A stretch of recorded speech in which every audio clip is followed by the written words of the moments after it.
Paredes. Estoy agradecido. Vamos a seguir adelante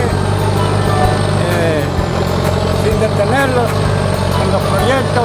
Las familias que van a ser favorecidas aquí en mi comunidad son 80 familias del caserío Paredes, y también quizás va a alcanzar una parte para el Obraje, que son 66 familias allí en la otra comunidad, Los Obrajes.